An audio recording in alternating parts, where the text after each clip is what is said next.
Investir n'est pas une approche unique pour tous.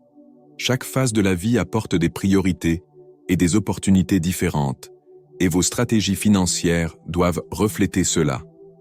À 20 ans, vous avez le luxe du temps pour prendre des risques calculés, tandis qu'à 60 ans, l'accent doit être mis sur la préservation du patrimoine et la génération de revenus stables. La clé du succès financier est de commencer tôt. Plus tôt vous commencez à investir, plus vos investissements auront de temps pour croître grâce aux intérêts composés. Par exemple, investir 200 € par mois à partir de 20 ans peut aboutir à un patrimoine significatif à 60 ans grâce au pouvoir du temps et de la constance. Cependant, même si vous commencez plus tard, il y a encore des opportunités pour construire un avenir financier solide. L'important est d'adapter vos stratégies à votre âge et à vos objectifs, que ce soit en investissant en actions, ETF, immobilier ou autres actifs. À 20 ans, votre plus grand atout est le temps. Même si vous commencez votre carrière et n'avez pas beaucoup d'argent à investir, commencer tôt peut faire une énorme différence à long terme. L'objectif principal à cette étape est de développer de bonnes habitudes financières et de commencer à investir, même avec de petites sommes. Une stratégie efficace est d'ouvrir un PEA, plan d'épargne en actions, et d'investir dans des ETF diversifiés. Ces fonds offrent une exposition à des centaines d'entreprises ou à l'échelle mondiale, avec des frais de gestion bas. Par exemple, investir 50 € par mois dans un ETF avec un rendement annuel de 8% peut aboutir à un patrimoine significatif sur plusieurs décennies. En outre, il est important de constituer une réserve d'urgence équivalente à 3 à 6 mois de dépenses. Cela garantit que vous êtes préparé aux imprévus sans avoir à recourir à des dettes. À 30 ans, vos revenus commencent à se stabiliser, mais vos dépenses ont également tendance à augmenter, surtout si vous fondez une famille ou achetez une maison. À cette étape, l'objectif est de consolider vos bases financières et d'augmenter votre patrimoine.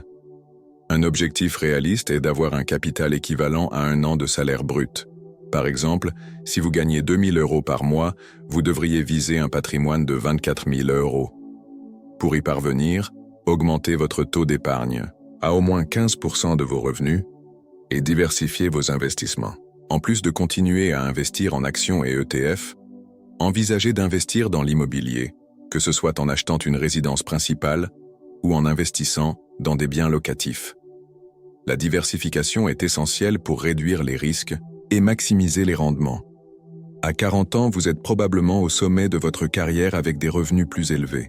C'est la phase idéale pour accélérer la croissance de votre patrimoine et vous préparer à la retraite. L'objectif est d'avoir un capital équivalent à 3 à 5 fois votre salaire annuel. Si vous n'avez pas encore acheté de maison, cela peut être un bon moment, à condition de prévoir de rester sur place pendant au moins une décennie. Sinon, il peut être plus avantageux de continuer à louer et d'investir l'argent qui serait utilisé pour un prêt hypothécaire.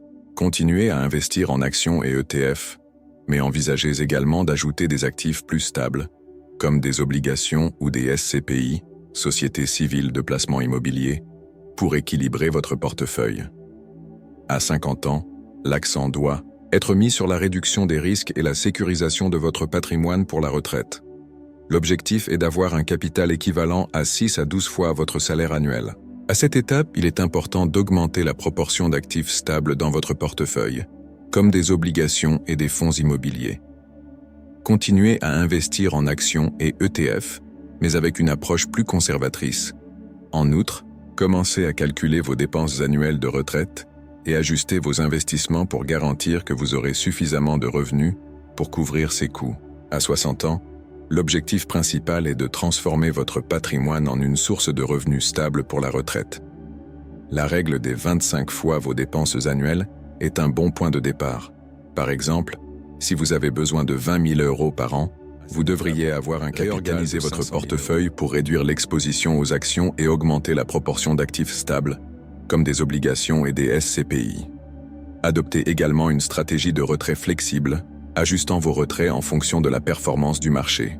Il est important d'éviter de retirer plus de 3% à 4% de votre capital annuellement, pour garantir que votre patrimoine dure toute votre retraite. L'une des plus grandes erreurs est de commencer à investir trop tard.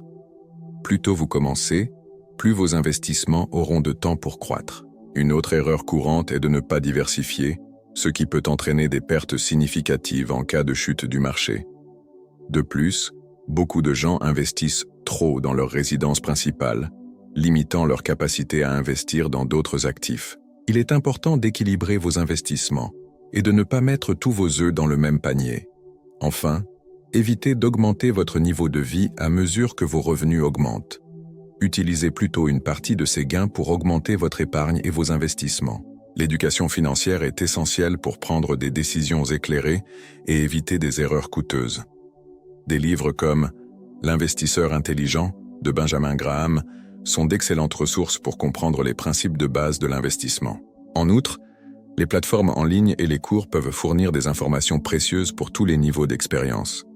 Apprendre sur les intérêts composés, la diversification et l'analyse des investissements peut faire une grande différence dans votre succès financier. Plus vous en savez, plus vous serez confiant pour prendre des décisions qui bénéficieront à votre avenir financier. La diversification est l'une des stratégies les plus importantes pour réduire les risques et maximiser les rendements. Investir dans différents types d'actifs, comme des actions, des ETF, de l'immobilier et des obligations, aide à protéger votre patrimoine contre les chutes du marché. Par exemple, si le marché boursier baisse, vos investissements immobiliers ou obligataires peuvent aider à équilibrer les pertes. La diversification vous permet également de profiter des opportunités dans différents secteurs et régions. N'oubliez pas de revoir et de rééquilibrer votre portefeuille régulièrement pour vous assurer qu'il reste aligné avec vos objectifs et votre tolérance au risque. Investir est un voyage qui nécessite de la planification, de la discipline et de l'adaptation. Commencez tôt. Diversifiez vos investissements et ajustez vos stratégies à mesure que vous progressez dans chaque phase de la vie. Si vous n'avez pas encore commencé, il n'est pas trop tard. Commencez par de petits pas, comme ouvrir un PEA ou investir dans des ETF, et augmentez vos investissements à mesure que votre situation financière s'améliore. Rappelez-vous que le succès financier ne se fait pas du jour au lendemain, mais avec de la constance et de la patience, vous pouvez construire un avenir financier solide et sécurisé.